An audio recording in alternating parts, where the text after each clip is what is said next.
My name's Dee German. I'm a retired scientist. I retired about 3 years ago, and about a year and a half ago, my wife and I moved to a place down on Lake Seminole. She's from Dothan, and her son found this place for sale. We were living in Texas at the time, and he called us up, said, "I've got to come look at this place." And, you know, my wife and I knew we didn't want to retire in Palestine, Texas, but we were both from West Virginia, so we were thinking of something like a cabin up a holler in West Virginia. But we came out, took one look at this place right on the lake, and made him an offer, and then went home and prayed about it, asked God to, if he wants us to stay in Texas, close the door on this deal. If not, please open the doors. And all the doors opened wide, so we came out here, and it's every morning I get up and look out that window and thank God for this, in my mind, this Garden of Eden here that he's put us in. At any rate, in 1978, I was a research scientist in the Air Force.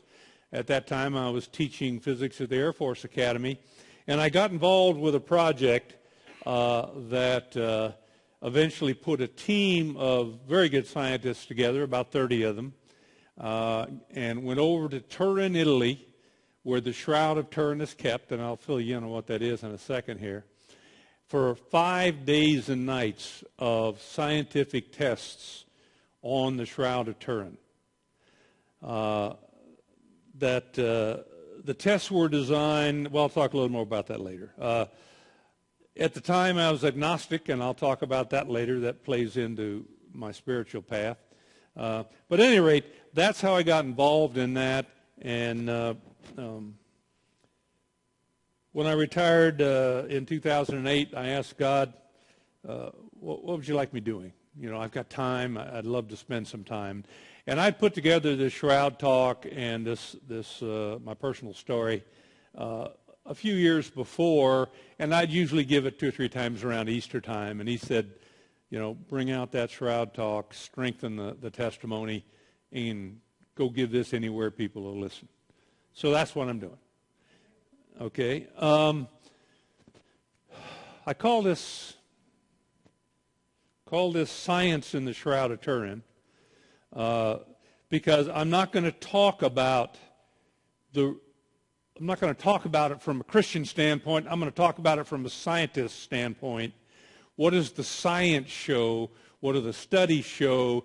And then I'm not going to tell you, is it Christ, is it not? You're going to see the evidence. You can choose to accept it is or believe it's not. It has nothing to do with anything. But just to let you know, it's from the objective scientist side of me that I'm giving this talk. This picture is a photographic negative with enhanced contrast of the face on the Shroud of Turin. And what I want to show with this is we're not talking about a grilled cheese sandwich that if you close one eye looks like it has the image of Mother Mary on it. We're talking about a real distinct image of a man.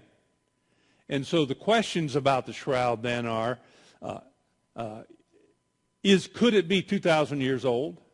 How did the image get on the shroud?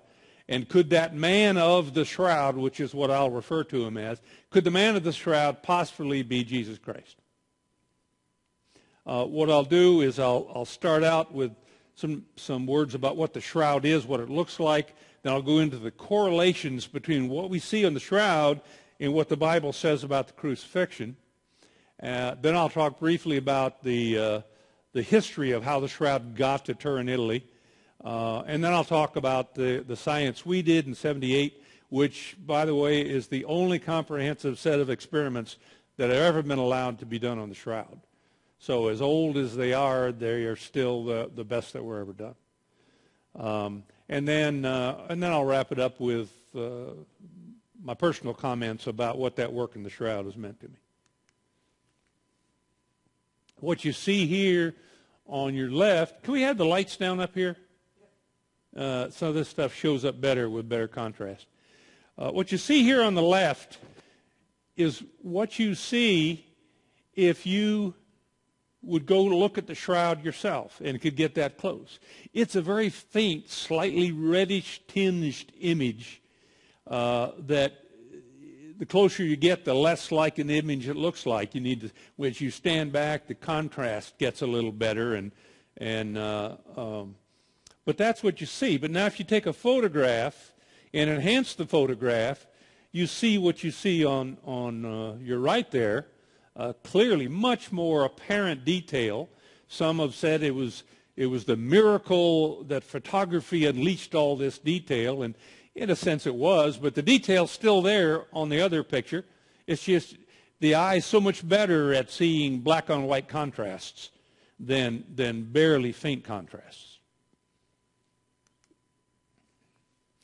The height of the image is somewhere between 5 feet 10 and 6 foot 1, depending on how you assume the body's position was when the shroud was draped. And I'll show you the geometry of that here. All right, I'm stuck. You want to hit the forward button? I'll give up on this guy. Okay, what we have here is a full-length image of the shroud. I guess I will use the pointer here. This is the full-length image of the shroud. And to first understand, what you see here is the face, the chest, the arms, the knees, and here you see the back of the head, the shoulders, the back, the calves, the thighs, and the feet. And so the only way this image could have been made is if this 14-foot, 4-inch cloth were laid down, a body was laid on it, and this end of the cloth was folded up over it, like you see in the little inset picture there.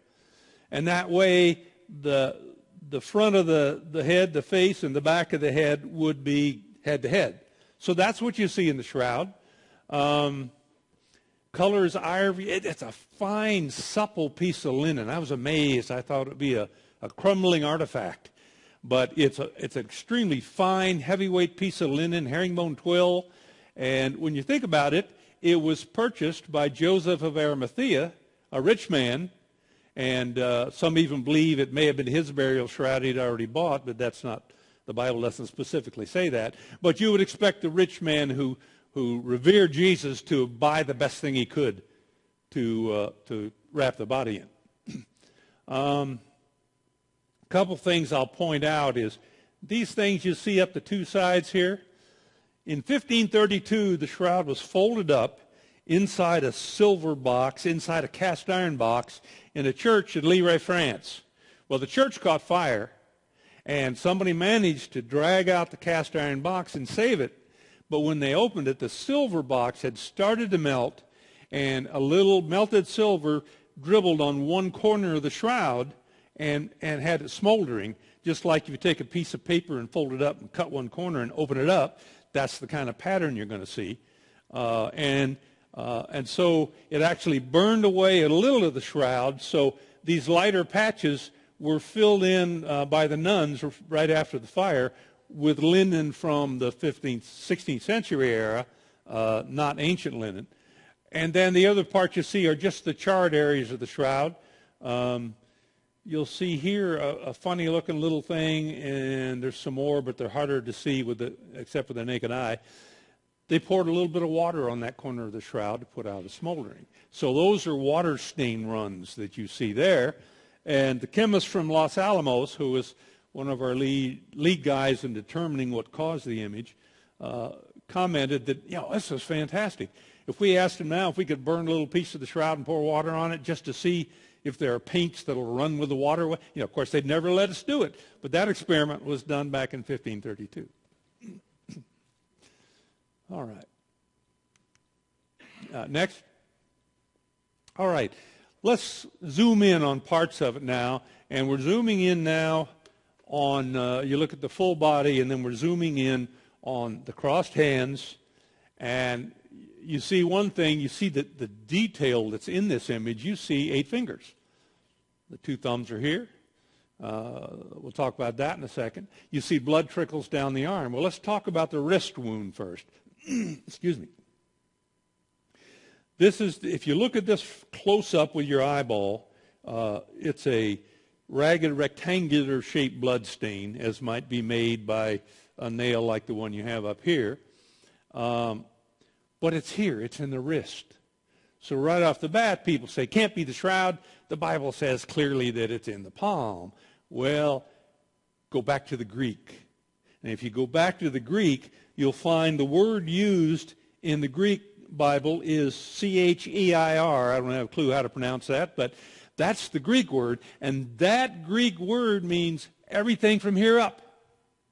So you see, going back to the Greek Bible, you see what we see in the shroud. It's entirely consistent with a wound in the wrist, not a wound in the hand. You drive a nail through the hand, it just tears out when the person goes unconscious and won't support them. But through here there's a space there where you drive a nail through there and it supports the whole weight. More importantly, if you go back to your Isaiah and the prophecy, not a bone in his body will be broken, well, there's a space there called the space of death's toe by medical folks. You can drive a nail through there and not break a bone. And not only that, and this is, could just be that when they folded his hands, they did this with his thumbs. But when you do drive a nail through there, that's the median nerve, the one that gives you carpal tunnel syndrome. But when you stimulate that nerve severely, it pulls the thumb over. And we see no thumbs in the image. Let's look at the blood trickles. There are actually, and people have studied all this stuff, okay, so I'm not just making it up. There's actually two angles of blood trickles, all right? It'll trickle this way, and then it'll go over and trickle this way and this way. And people who've studied the geometry of this and know about crucifixion, here's the way crucifixion goes. Your hands are nailed out here. Your feet are nailed or in some versions supported on a little stand, but still nailed. And so you're like this, and either the pain in your feet is so bad or you just go unconscious that you sag. So the angle of your arms changes. Okay. And, down here, you can't breathe down here. And so eventually you struggle back up again, and the trickle angle changes again. And people have looked at these angles and showed that probably this arm was a little less straight than this arm, but what you see is entirely consistent with the arms making these two sets of angles as the body went from sagging to try to stand back up. Next slide. All right, let's look at the wound in the side. The wound in the side is a definite oval blood stain, and it's quite solid blood stain. It is in the shape of an oval. You see blood that has run down from the wound. And what you don't see on here, you can see a little bit of it there, but what you don't see on here is, that you see when you look at the real shroud, is there's a stain of a clear fluid around here that's actually gone down and run across the back. Now, what could that be? Well, first of all, biblically, his side was pierced and blood and water flowed from the wound. And pathologists have looked at this and said, when you take the human body and put it through the kind of torture Christ went through, the pericardial sac surrounding the heart will very often fill up with a lymph-like substance similar to what fills a blister. Presumably to protect the heart or something, I don't know. But at any rate, so somebody who had been through what he'd been through would very likely have had that fluid build up around the heart that would have flowed out with the blood when the side was pierced. Next slide. All right, we've got one terrific foot on the back side. The shroud was apparently folded up over the feet. And so we've got a great foot outline. There's, again, a raggedy, rectangular kind of blood stain hole in the middle of the foot. There's actually some dirt and along with the blood stains and a very distinct foot shape. I don't think any researchers determined what shoe size he wore, but that probably doesn't matter. Next slide. All right, now we're going to start looking at the back image, and we'll start at the back of the shoulders up here, those two ovals you see circled there. There are bloody abrasions, but not the flowing blood kind of stains we see where there were the piercing wounds. And the pathologists, again, looking at this, say these are consistent with perhaps carrying the cross piece to the cross. And most scholars agree that he didn't carry the entire cross. That would have been impossible. And that the Romans kept posts on the places where they crucified people. They did this all over the place, of course. And what they would do is have the prisoner carry the cross piece, and when he gets up there, nail him to the cross piece, and then hoist that cross piece up to where it latched onto a notch or something.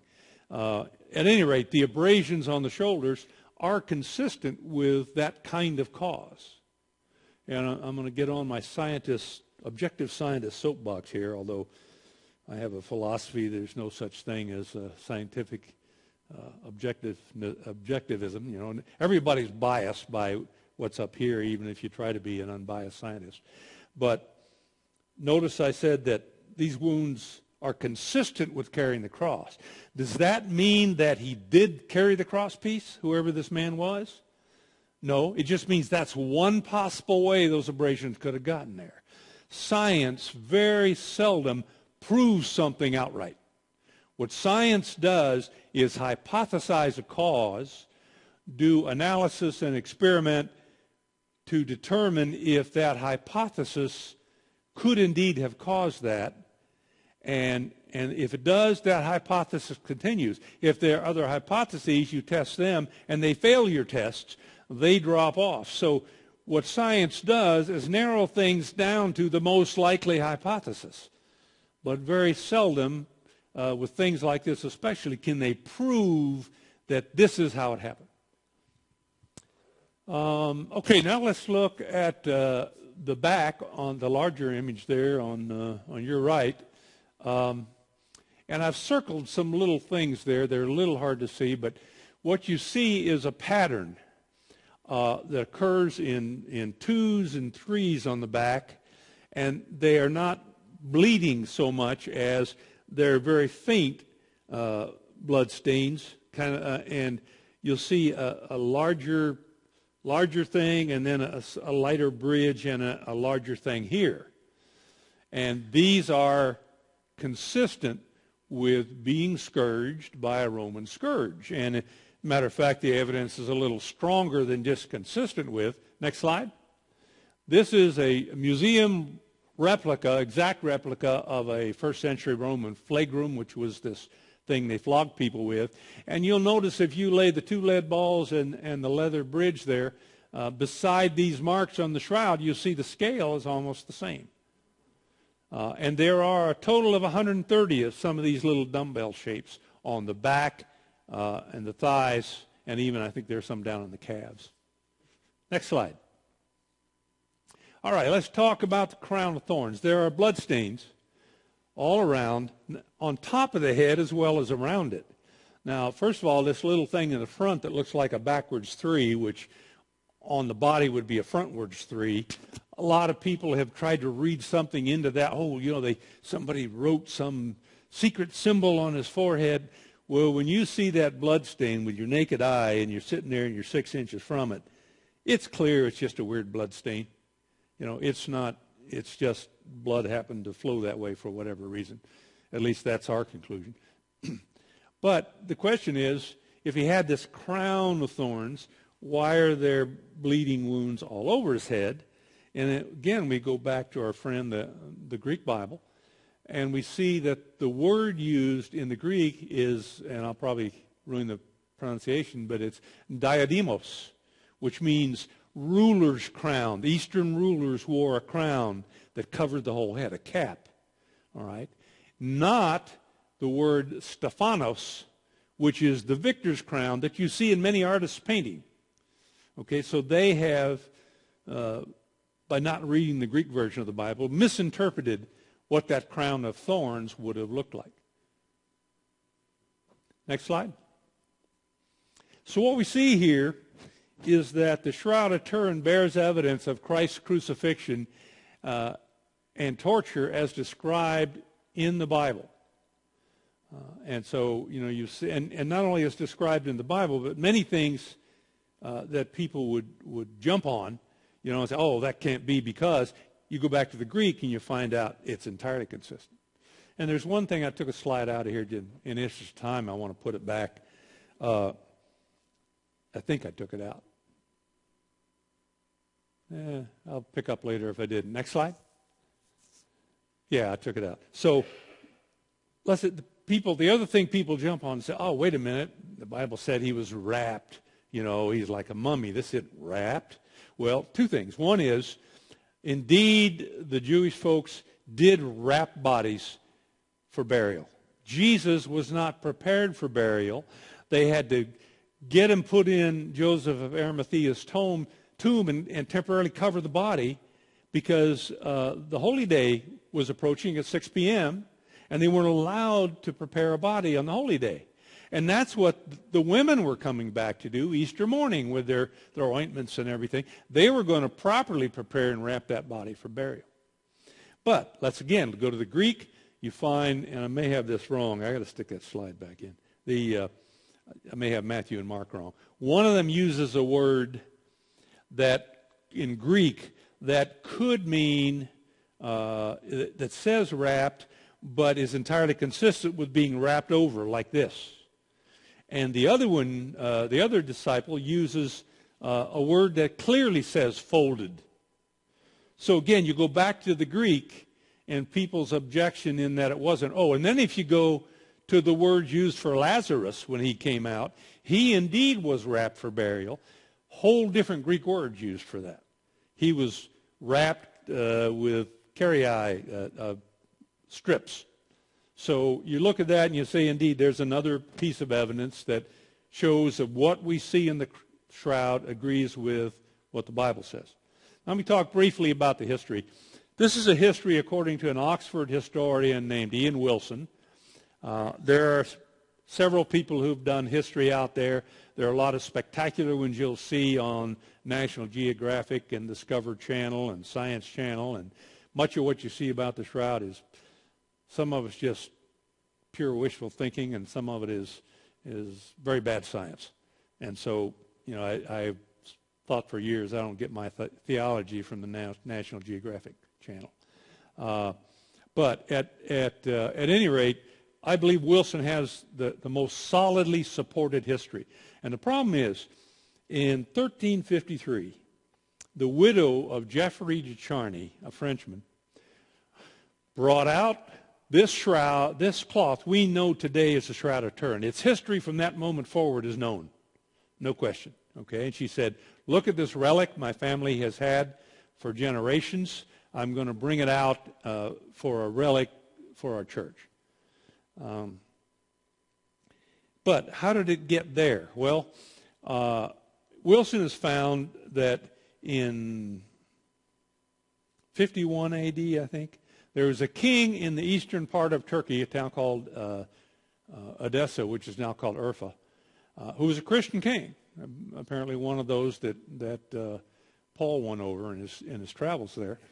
There was a Christian king who was ill, and he sent to Jerusalem to the church there for something to heal him of what he has. And what's described, indeed, in the both painted and written history of the town of Edessa, Turkey, is that the king was brought a cloth that was described as not consisting of earthly colors and folded, doubled in fours. And the paintings just show the face of Christ in the king's lap. And so it's real easy to double the shroud in fours and have just the face showed. Why they did that, speculation. It was a burial cloth and whatever. But at any rate, it was just the face. In 57 A.D., his non-Christian brother took over, and this cloth of Edessa disappeared for 500 years. 500 years later, the main gate of the city was damaged by a flood, and in repairing it, they found a secret niche above the gate.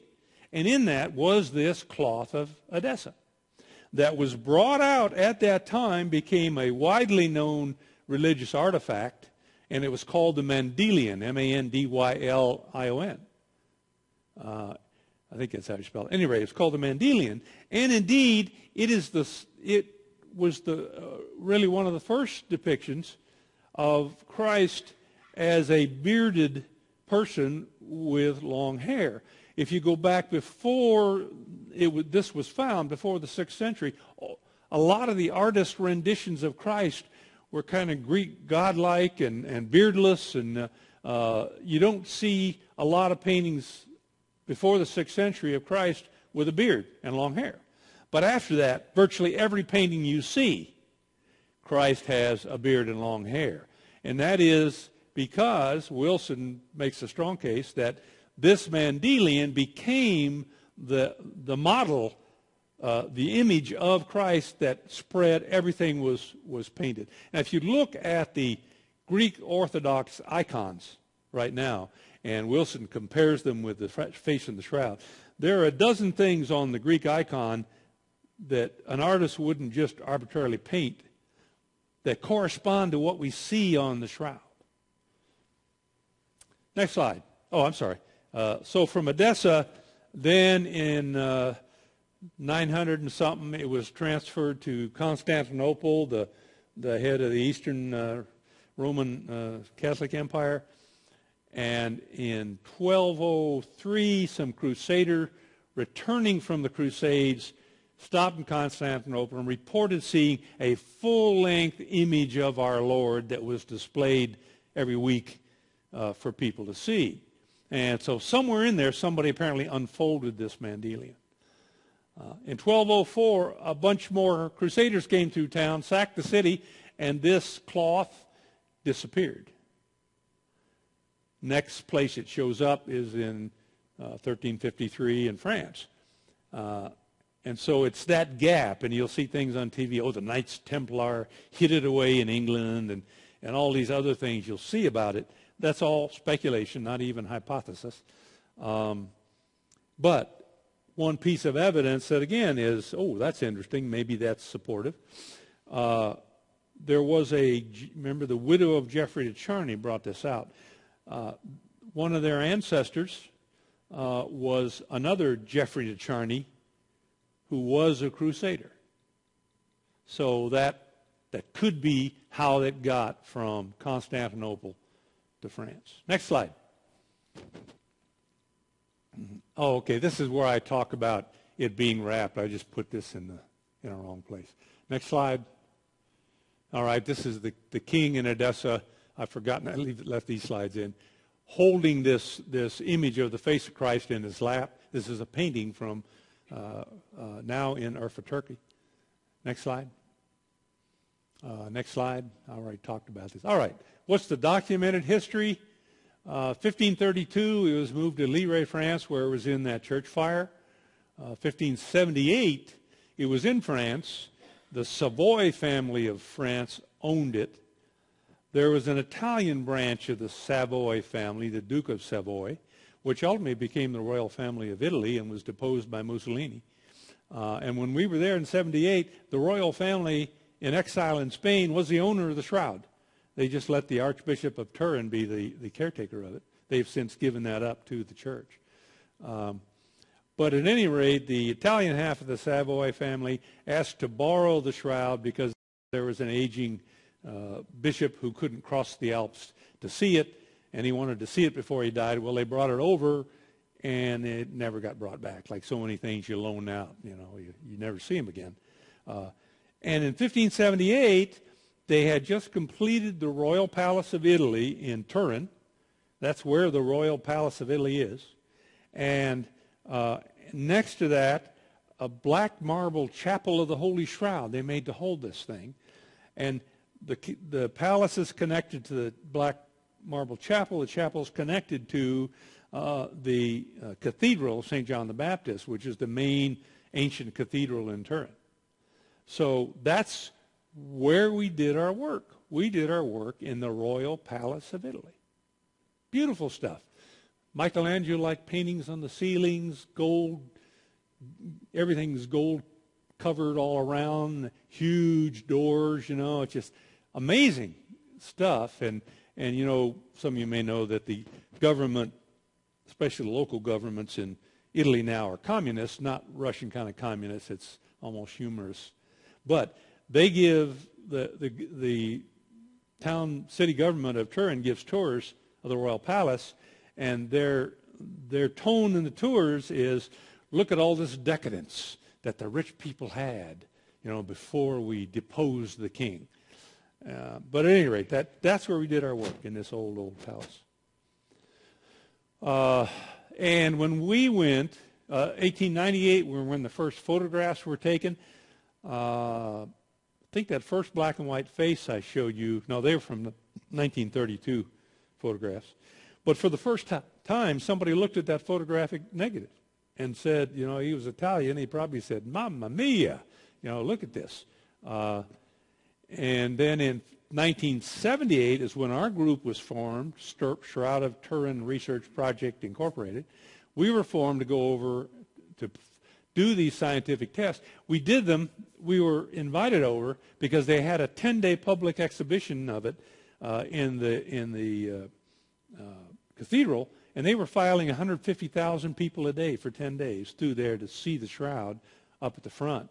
And when it was done, they took it down. They brought it through to our rooms where we were going to do the work on it. And that was the 400th anniversary of the shroud being in Turin. That's what was so special about it. Next slide. All right, what was our group? Purpose of our project was to collect as much scientific data as possible about the composition of the image in the shroud without leaving any residue whatsoever. Scientists from Sandia National Labs, Los Alamos, NASA Jet Propulsion Labs, Air Force Research Laboratory, Air Force Academy, which is where I was when I was involved in it, and a lot of big-name companies like Brooks Institute of Photography did all of our photography. It's really interesting. The guy who was the head of this, John Jackson, sat right across from me in our teaching cubicles at the academy. And he'd just get phone calls. I'm such and such. I have a lot of expertise in this, and I think we could learn some interesting things about the shroud if I could join your team. And so people just kind of fell in, happened. Just, yeah, well, here's the good guy. John had a guy call one day and said, "I'm the president of a small company up in Connecticut. I heard about this project. What can I do to help?" And John said, and this guy it was a technical company, and John said, we're looking for the kind of X-ray machine they use to look for cracks in airplane wings and things, and we just can't find one. He said, "I'll call you back." Calls him back the next day. "I got your machine. What else do you want?" And John said, "Look," he said, "I'm a PhD physicist trying to run this thing that's grown out of proportion. You're a company president. You know how to do this stuff. Would you take over management of the project, getting us over there, getting us back?" So it's these kind of people that just fell out of the sky. And not only that, but the funding fell out of the sky. We'd ask companies we need this, and they say, "Yeah, we can rent you one of those for $6,000. And then let me explain what we're doing here. And everything we needed was loaned to us or given to us. When we went over, we were told, "We've raised money to pay for your plane tickets over and back, but we don't have money to pay for your hotel while you're there. So take your plastic credit cards because you may have to buy your way out of Turin." So we're over there, and we're all wondering if our credit card can take the hit. And a guy steps up, a multi-millionaire who inherited a brewery in Milwaukee and decided it was a non-Christian business and sold it, and it used his money to fund missionaries and everything all over the world. A guy by the name of Harry John. The day before we're going to leave, he stepped in and paid all the hotel bills. And, I told you I was an agnostic when I was in the shroud. This kind of stuff made it awful hard to be an agnostic, because how everything just came together. Now that I look back where I am, and now I know it's absolutely clear to me the Lord's hand was behind the whole thing. Next slide. Okay, this is us. The first night they brought it out, just before they brought it out, the guy in the middle is John Jackson, the leader. The frame behind him, we had a special frame constructed that would hold the shroud with magnets so we wouldn't pierce the cloth in any way. It had aluminum panels to support it, and we could take those out so we could take backlit photography or x-rays through the shroud and then put the panels back. And I got an arrow pointing to me there. If this had better resolution, you could see I was wearing the latest style of the day, plaid double knit pants. You older folks will know what that's about. Next slide. Okay, what did we do? We did photographic imaging with what we call macroscopic, where you stand back and you take pictures, and microscopic, where you go in and look at individual fibers where the stain is and things. And I'll show you some of those. We did infrared thermography, heat, graphy, photography. Thermography are the things you see on TV where a person looks like he's white, looks like an abominable snowman. That's the heat of his own body giving off that image. The screen stuff you see is just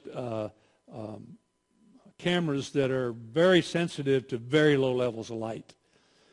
So we did infrared thermography. We did spectroscopy. Every color has a mixture, if you start from one end of the visible spectrum, where you have ultraviolet and violet and blue and green and yellow and orange and red.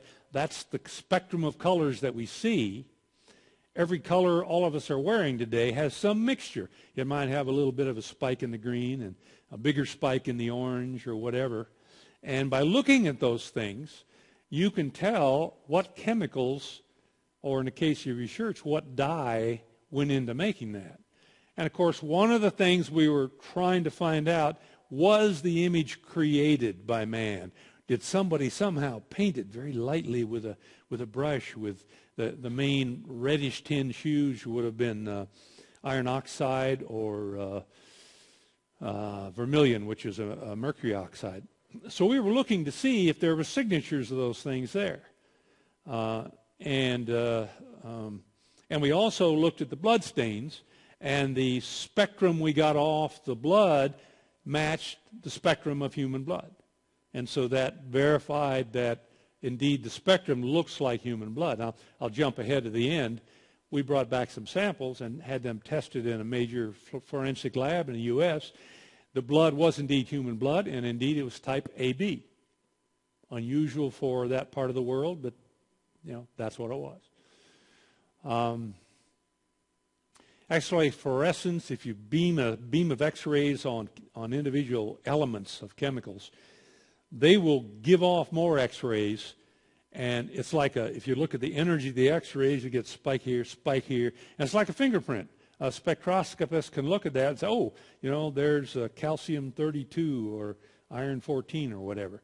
And so again, using this technique to see what materials might be in the shroud that could cause the image. And then finally, we did X-ray imaging like you do for a broken arm, shine the X-rays through the cloth to see, again, the heavy metals, iron, mercury, those stop X-rays big time. So if there were some of this causing the image, we would see part of that image in the X-rays. We saw none. Blank, zip. And then finally, we collected blood and particles and with some special tape. Next slide. Let me talk about that special tape. Our chemist from Los Alamos wanted to find a tape that he could put on there and peel off that would leave nothing behind. He found it at 3M, $2,000 a roll. He told them what was going on. They sent him 6 rolls for free. Did the job, but when we all took our wives to kind of act as technicians to set things up and pack things and unpack them. And one of the wives was seen, and it looked just like regular packaging tape, seen wrapping a box in $2,000 roll of tape. Okay, this is the microscopic photography here. Man, I'm running. What time did I start? About 1/4 after. Okay. I'll tell you what, I'm going to have to jump ahead to the end. Just keep going till I'll tell you to stop. Okay, all right. So back up 1. 2. Bottom line. No paint and dye. The image is not a scorch like some believe. The blood stains are human blood. The particles show the image didn't consist of bodily spices or oils. What it did consist of is bodily oils are one way to do it, but the individual fibrils of the linen were broken down. And that's what caused, they got dull. That's what causes the image. So I'm going to have to stop there and jump ahead because this last part is what I consider the most important part. I told you, pardon? Okay. As I told you, I was an agnostic at the time I worked on this. For most of my life, I'd had mixed feelings about God. I thought for a while he was a cosmic consciousness that just connected all of our brains together, giant switchboard in the sky. And times I thought, well, God is the embodiment of the good in man. And other times I thought, well, God's just a symbol of man's fear of the unknown. When I joined the Shroud Project and knew I would be going to see the Shroud, even though I was an agnostic, one of the group described me as an agnostic with my antenna up. I was looking for a reason that I could believe. And I kind of hoped that when I first saw the Shroud that I'd feel something, maybe an aura of the presence of God. The only thing I felt was disappointment because I didn't feel something else. Later, after several months of research in the Shroud, I was still an agnostic. I had seen, touched, and studied what might be the only physical evidence for the existence of Christ. And I was still an agnostic. Why? Because I'm a scientist. I was looking for the kind of proof a scientist needs, scientific proof, scientific evidence. And I've since found out that belief in God doesn't come from science or the intellect. It comes from an inner core in each of us. That's a part of me I refuse to recognize until a personal crisis put me in a position where I had to turn to God. I went through 12 years of suicidal depression. Hardly a day went by when I didn't think about ending the emotional pain I felt by killing myself. First couple of years, I did what a man does. I didn't tell anybody. My wife knew something was wrong. She just didn't know what. I could still perform pretty well at work. And so, I'm a man. I'll fix this myself. I don't need help. But then the pain got so bad that, anybody who has experienced this severe emotional pain knows what I'm talking about. I had a heart attack at age 51, halfway through my depression. Worst physical pain I've ever felt in my life. Not as bad as that emotional pain from the depression. At any rate, I would look for ways to commit suicide that didn't look like suicide so my family wouldn't be shamed. And I finally reached a point when I realized I can't handle this on my own. God, I don't know if you're there, but if you are, I need some help on this.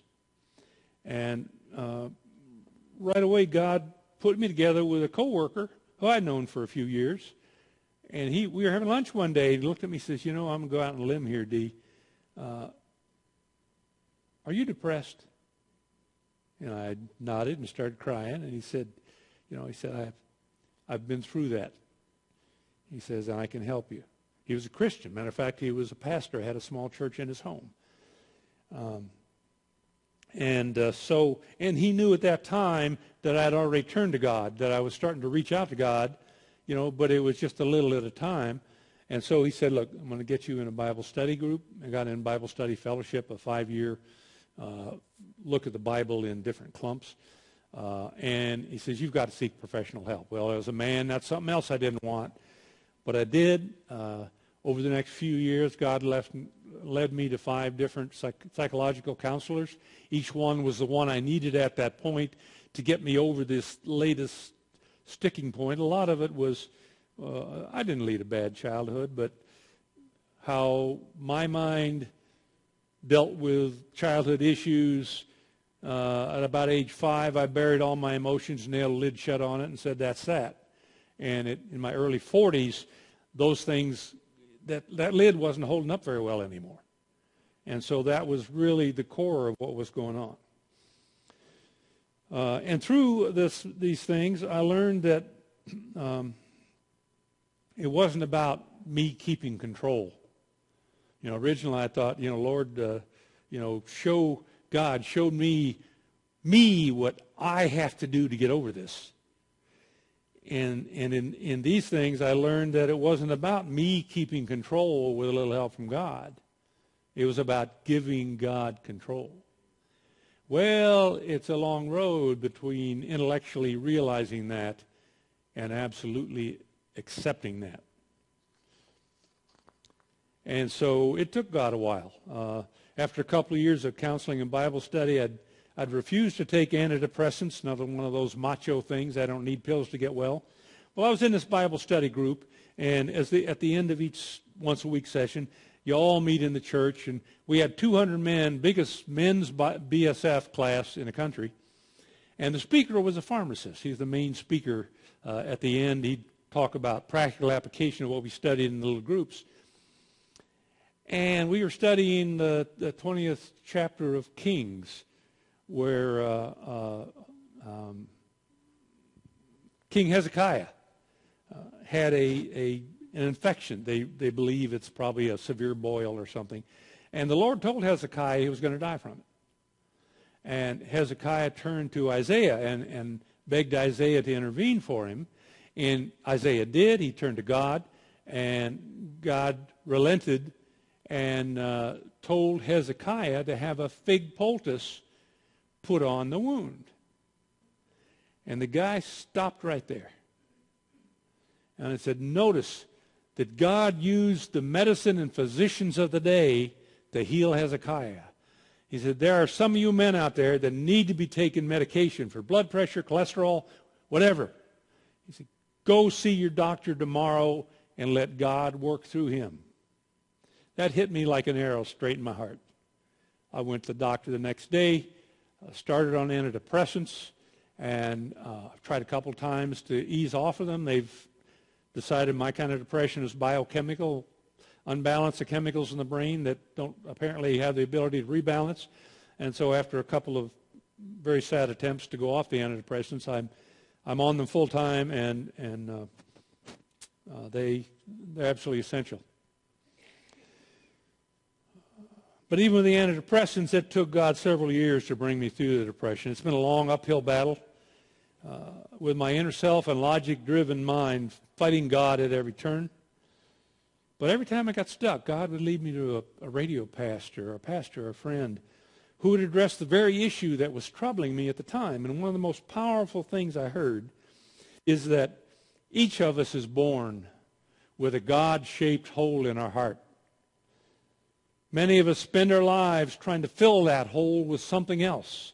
Relationships, drugs, alcohol, work, hobbies, whatever. But none of them are fulfilling. None of them fit that hole. It's like a puzzle piece. Only God will fit into that hole in the heart.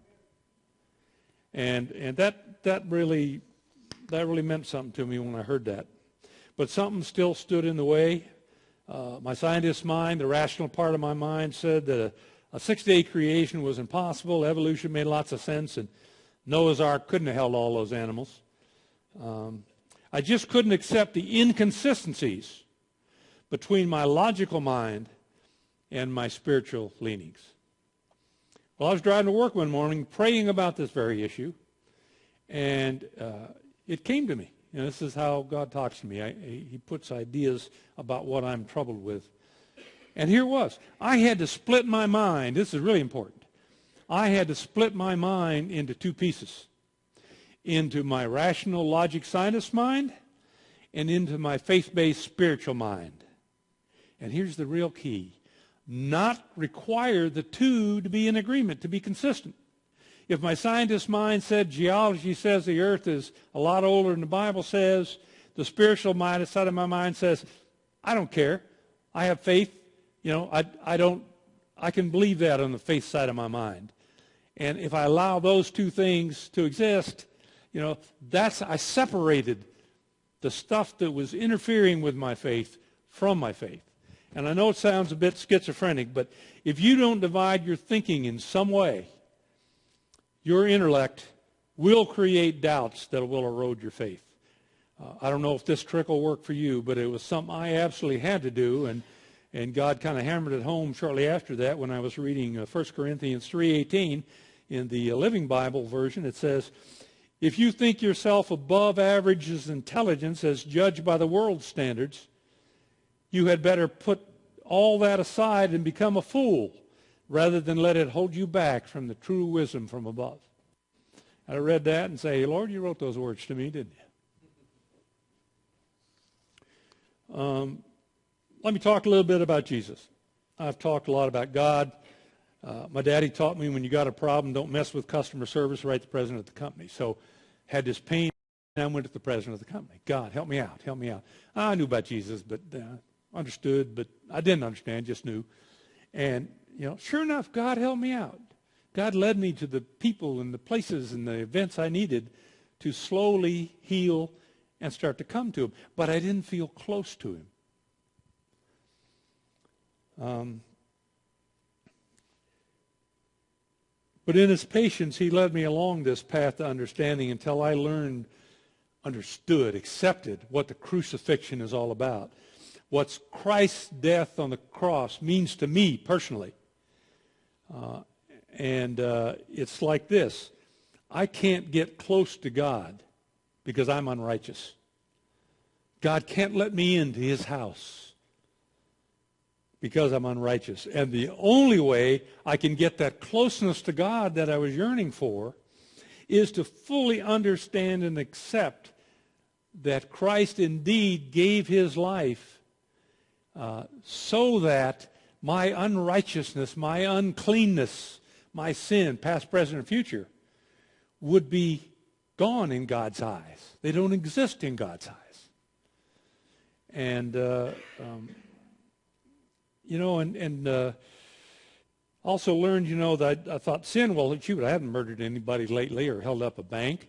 Well, you read the Bible enough, you find out that, sin is failing to live up to God's expectations. It's failing to live a life pleasing to God. That's sin. And you'll find that all throughout the New Testament and the Old Testament probably.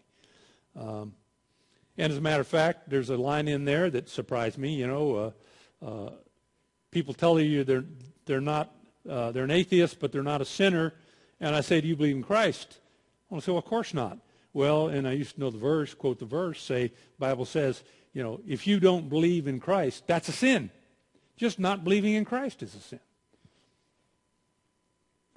And, after I accepted Christ, I wondered why God would even listen to me before that.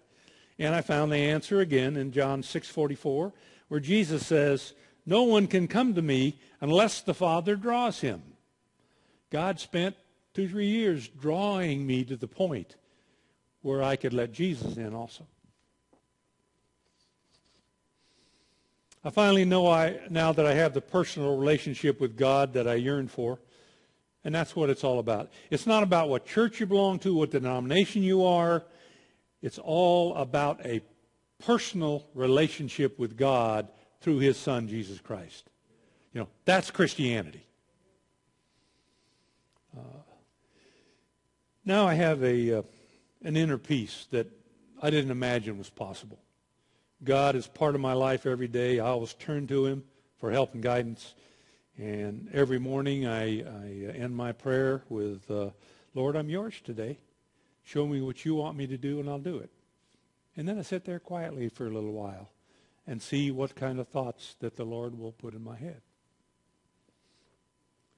But I know that I no longer see God as this cosmic consciousness. He's the creator of the cosmos. I found that if we give him the opportunity by accepting his plans for us, he'll free us from our past, from the old stuff that still interferes with our lives. It keeps us from being what we could be. And in my case with the depression, it was that old stuff that God finally freed me of. But I held on to it awful tight. That's why it was such a hard job for him. Or I couldn't take letting go all at once. I'm not sure what.